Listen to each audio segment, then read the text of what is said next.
Hey guys, Peter here to do an album review. Today I'm here to tell you all about the latest from Poltergeist, Feather of Truth, out July 3rd on Massacre Records. This album has 12 tracks, 57 minutes in length, and this is the band's 5th full-length studio album. I was expecting this album to be a lot more cohesive, a lot more linear in the sound and in the structure, to have that old school thrash metal feel to it where almost not every song sounds alike, but every song has at least a very similar structure and soundscape that unifies the whole album. You almost lose track of yourself within the record and things start to perhaps sound all as one. That's not what they did with this album, and I'm actually glad that that's not the approach that they took. This is not a record that from a structural perspective is a roller coaster ride. That's not what you're going to get, but you're definitely going to get a bumpy ride as you go across all 12 songs. All of them have this bass line that is the core DNA of the band. Thrash metal is there, speed metal is there. These elements are ingrained in every single song. How much of them come to the forefront, that depends on every track. It depends on all the other influences that they infused in the structure of the songs and in the overall sound of the record. And that's what gives this bumpy ride across every single track, not having two songs that sound alike, that have a similar structure, that have a similar approach. Each song feels very unique, but at the same time they all still feel very interconnected. So the album doesn't lose its core feel of being one record from one band. It doesn't feel disconnected at all on a track-by-track basis, but it does give you a different dynamic and creates this fluidity that it goes from the first all the way to the last song, not necessarily knowing where you're going to go with the next track, where this song is going to take you, what kind of approach, what kind of influences is going to be more thrash metal, more classic heavy metal, more speed metal. You're always guessing with this record on every single turn. And that's not necessarily a bad thing. It keeps you engaged. It keeps you looking forward to what the next song is going to bring to the forefront. And from a structure, I'll move into the sound, because what they did in the structure as far as creating different approaches, different structures for all 12 songs, they did a very similar job as far as the overall sound is concerned. This is not a record that has this heavy presence of one style or one approach. Like I said before, it does have that DNA, that underlining DNA that connects all tracks together, that has that bass line that spreads across all 12 songs. But everything that gets packed on top of it makes it sound very unique and very diverse from song to song. I wouldn't go as far as to say eclectic, because this is not an eclectic album, at least not from a sound perspective. But it's definitely different, and it does give you a different look with every single song. Some of them more thrashy, some of them more melodic, some more classic, almost a classic heavy metal sound to it, but all of them having the same elements together. It's just how they allowed some to come more to the forefront versus others. The lyrical content of the record is as diverse as the structure and as the sound. They went with a mixture of real life experience with historical facts. I'm not surprised that they went this way, but I almost wish that they had gone with either one or the other. It would allow the album to have a little bit more consistency across all 12 songs. The album is already a little bit volatile as far as the structure and sound is concerned. When you add the lyrics into the mix and you have different aspects, you have different patterns, different ways of telling stories, different kinds of stories, you start to add too many variables into the pot. So I would almost wish they had gone with either historical facts across all 12 songs or real life personal experiences across all 12 tracks. This would allow the record to be a little bit more cohesive, at least in one of its main elements. The vocals on this record are great. I really enjoy the vocals, and I really enjoyed everything that surrounds the vocals. I like the backing vocals. The layers that they did on some of the tracks really added a little bit of power and heaviness, and also changing the dynamic and the delivery from song to song. Songs that had more of a classic approach, classic heavy metal approach, the vocals were a lot cleaner. It felt a lot more melodic. It had a different delivery.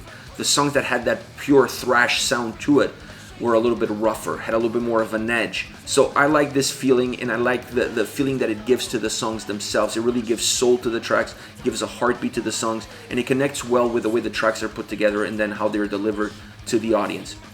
Overall, this is an album that has a lot of diversity to it. While for some people perhaps it's going to be too much diversity and not enough of one main core element across all 12 songs, To me, I enjoy the diversity of it. So this is going to be an interesting record, because depending on the listener, depending on what the expectations are, on what they want, do you want a pure thrash metal album from beginning to end? If that's the case, perhaps you're going to walk away from this record feeling that's not what you got. If you like a little bit more diversity so that the songs don't sound repetitive, they don't sound like you're listening to the same song just with different lyrics, then this is going to be an album that you're going to gravitate to. Like I said, I just wish the lyrics were consistent across all 12 songs. That would give a little bit more substance to the overall record, because it's already pushing the boundaries as far as the structure and the sound, and you don't want the record to start being spread a little bit too thin across all 12 songs. As far as tracks are concerned, I want to start off with the Attention Trap. Great heavy opening riff for this song. The heaviness stays throughout the song. It's not just at the beginning and then it dissipates. It really stays true and throughout the rest of the track.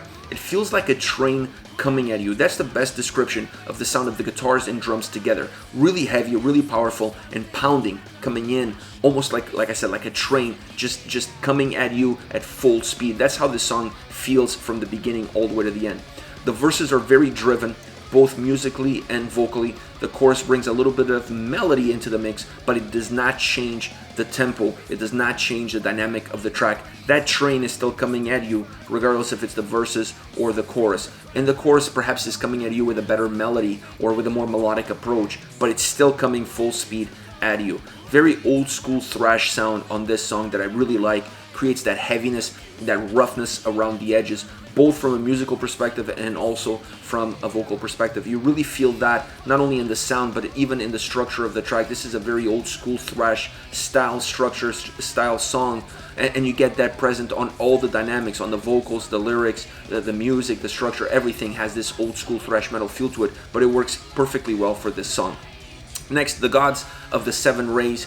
This is a song that has more of a classic sound approach to it. It doesn't have as much of that thrash metal influence. It's still there, but not as much. It really comes across as a more classic heavy metal track. At least to me, that's more of the bass line of the song, and then you have some thrash influences getting infused into the song throughout the track.